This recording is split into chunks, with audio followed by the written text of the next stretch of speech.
All right, first case. My name's Hank Bulge. We are back in studio for episode 12 of our 2025 Sterile Processing Quality Improvement Expert Series with the team over at SpecialtyCare. We got Marcy.konja, Vice President for Sterile Processing Solutions, and Gregg agoston, the Vice President at SpecialtyCare. And today we're bringing it all home. The first couple I guess the first 11 episodes of this series, we've been talking about all kinds of different quality priorities and protocols and challenges, Gregg. But all of this is applied in real life to hospitals all across the U.S. every single day. So today, we get to hear about one of those facilities that your team has helped bring quality to life. Where would you like to start? Yeah, so I'll kind of give you a little history. So a lot of times we get contacted by hospitals that are in need of some help in sterile processing. And this happened to be a very large trauma one hospital that was having some challenges. So Marcy and I went in and we did an assessment first, just kind of a walkthrough. It's usually about a day to 2 days, depending upon the size of the hospital. Just, kind of a general looking at the production and flow and and standards, right? You're monitoring competencies and doing all the paperwork kind of things, but also, how good is your quality and how good is your production and what looks like it's working and what's not. And quite frankly, what we do is we go back to those four variables that impact your ability to produce a quality product, which are, do you have enough staff? Do you have the right staff? Are they proficient in what they're doing? Do you have the right equipment and supplies? And then do you have efficiency built into the process to make it flow smoothly? Okay, so that's the basis. Again, our goals are available, functional, safe instruments for each and every case, the AFS. So we stick to those core goals and monitor based upon that. And then we come back and we have this project plan that puts together very specific things to help you get to those goals. The hospital was really struggling, and what resulted was they'd ask us to bring in some management help to help mentor them, mentor the current manager that was there, and then to support the operations. And then that led to us, implementing a lot of the projects. So basically, we were brought in to implement these solutions to the processes that we saw that needed some repair and help. I'll let Marcy talk a little bit about the staff that we brought in, and then I'll come back and fill you in on some of the details around that. So one of the things that I looked at when we first went there was all the different job duties that the department does. Besides just doing the instrumentation for the OR, the other areas that they do instrumentation for, if they do crash carts, if they do code carts, different things like that, because no two hospitals are alike with all of their job duties. If they're delivering supplies to another area, if they're returning clinic, things that time that they have to do run back and forth. So we looked at all of that and we determined that it was a large department. They had about 33 staff.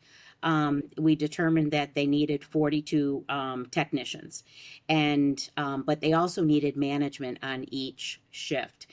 So we brought in a manager to work with the current manager and mentor her and help her. But then we also brought in shift people too on the other shifts. And there's you need direction and supervision on all shifts to keep the flow going and making sure that priorities are done when they should be done. So by doing that, the hospital was one of our best customers and one of our best working as a team. They acknowledged that they needed more staff. They right away put out advertisements for it. Beautiful hospital, nice area, new equipment. So they were able to attract people. They, attracted people from nearby hospitals, and they brought in some that needed training. So we helped train the newbies that were coming in, but they brought in that staff. We did competencies on the current staff and then caught them up where they needed to be. And then the new staff that was coming in was being trained. We looked at different things about equipment to help the department, and Gregg can talk about more of that because he was close to those ultrasonics every single day, making sure it was working properly. But looking at the efficiency in the department by the equipment also. This customer was wonderful to work with because they knew that we weren't trying to sell them anything other than making it better for the surgeons and the staff in the OR and the patient. And they took our advice and did a lot of the majority of the projects that we had on there, our people or their people helped complete. Yeah, so Greg, what did that look like um, in collaborating? Like, obviously, anytime you're in a consulting type project like this, one of the frustrating things from the consultant's perspective, and I can speak as a consultant as well, is you identify the gaps, you give the recommendations, and then there's that gap in implementation, or even maybe there's a partial implementation.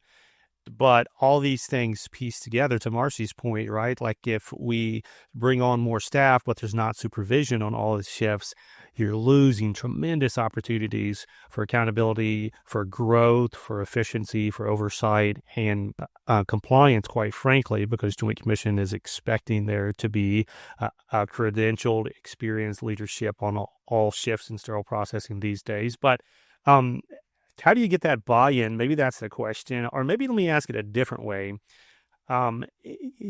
If you're a facility tuning in who has some of these issues we're talking about and you want your facility to be a success story, how do you prep your department and your administrators to be the kind of partner that you're just describing, who understands we don't have all the answers, we've got challenges and gaps, and we want to partner with experts who can help to bring us across the finish line? Yeah, yeah. So the key thing is you have to have an approach to solve these problems that is data driven, because I can tell you, and I've heard, and you kind of get a sense when you go out and you talk to leadership in hospitals, the last place that they want to spend money is sterile processing. I mean, I hate to say it, but I've literally heard it, and I witnessed it, because it's just the last place. It's not glitzy, it's not glamorous, and most of the executive board don't really understand why they should invest in sterile processing. This particular hospital, as Marcy was saying, was very cooperative, and the reason that they were cooperative was because when we went in, the first thing we did is we started tracking errors. Okay, they didn't have an efficient system to track errors. So again, if we can't define the problem, we can't solve the problem, as a premise. So if you stick by that, the first thing you've got to do is define your problems. What is causing the problems? Once you start to define them and you get the data, and then we also coming in, what led it to us coming in where surgeons were complaining. Well, then we met with the orthopedic surgeons, because that was the number one place that was having problems, and boy, oh boy, did we get an earful, right? So we start with that. We work through the process of acquiring the data on the errors that are occurring, and then we use that data to tell us what we need to do. Like it's Pareto, Pareto principle. What is the 20% of the errors that are causing 80% of the problems, right? So we look at that, and then we figure out what we need to implement to solve those particular problems. And then once you solve those, you just keep going, you just keep Paretoing, right? You keep just going down the list, and you keep knocking them out. Now, what's the interesting thing is in sterile processing, it's a little bit like whack-a-mole, because you get a staff, and then somebody leaves, and you got somebody new, and that new person brings in variability, and you get some spikes, right? But in general, what you're looking for is a success story showing a decrease in error, meaning your quality rates are going up. So that's how we did it. I can share with you a graphic that shows the results. So let me pull up my screen here, and I'll share this, and we'll just kind of talk through it for a second. Here are the results. So again, in summary, we started working in this hospital in the middle of July, around the 10th of July, actually. And the first thing we did was we put in the event tracking system that we use, and encourage the operating room to report every single error that occurred. In July, you'll see there's about 115 errors reported. And again, that was from the 10th to the end of the month. They did 1,231 cases, as shown in blue.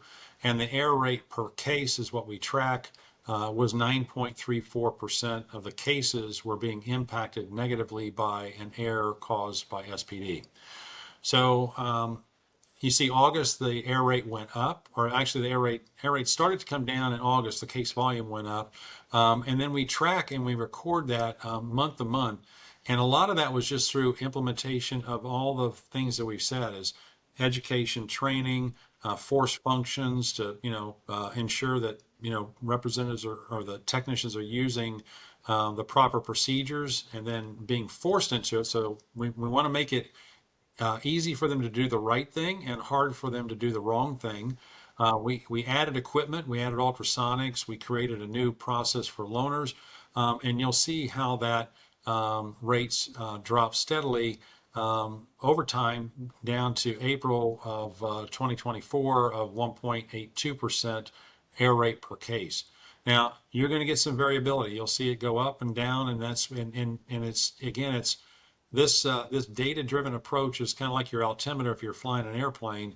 It tells you how high or how low you are and then directs you where you need to go. You just need to make sure that the information you're getting from the operating room is enough information to allow you to find root causes to problems, okay?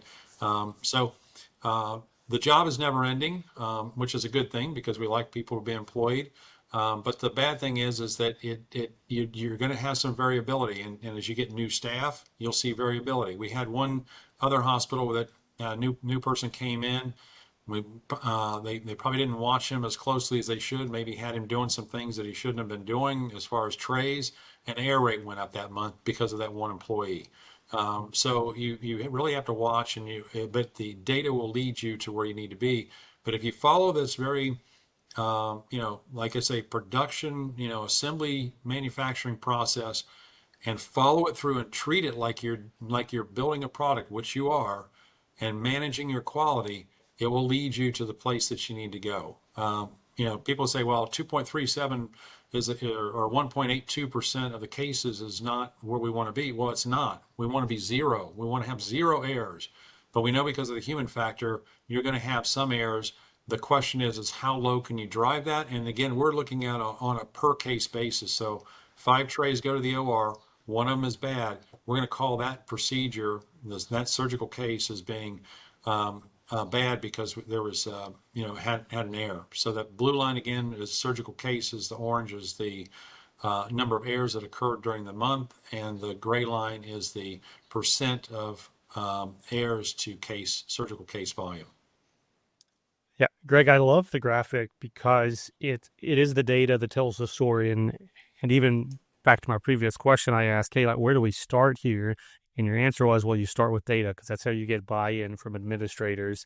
And then where do you end? You end with data. Not that it ever ends, as you said, but it's the data piece that continues to tell the story, how we're trending, how we're improving, if there's spikes, how you tackle that. It's constant data at the beginning, in the middle, and at the end. And that's a fantastic way to wrap this series. And a call out, to the audience as well. And if you're not tracking data, if you're not tackling your sterile processing quality issues, if you're just experiencing them as kind of a bystander, but you're not invested in your current tools or even maybe adding new tools into your process to track the data, these are kinds of questions that Gregg and Marcy would love to help you answer and help you implement in your facilities. Because again, without the data, you're not getting the buy-in and you don't have the before story to then tell your after story of sterile processing quality success and improvement. Marcy and Gregg, great series, not only great episode today, but great series from beginning to end. I think we told a very powerful story about the importance and the impact of sterile processing quality on the OR. No surprise, I think everyone in the OR already knows that's a big deal. However, we also all know that there's still tremendous challenges and opportunities for improvement out there. So hopefully we have sparked interest and engagement to know you don't have to settle in the status quo of the broken instruments or the delayed cases or the missing loaners.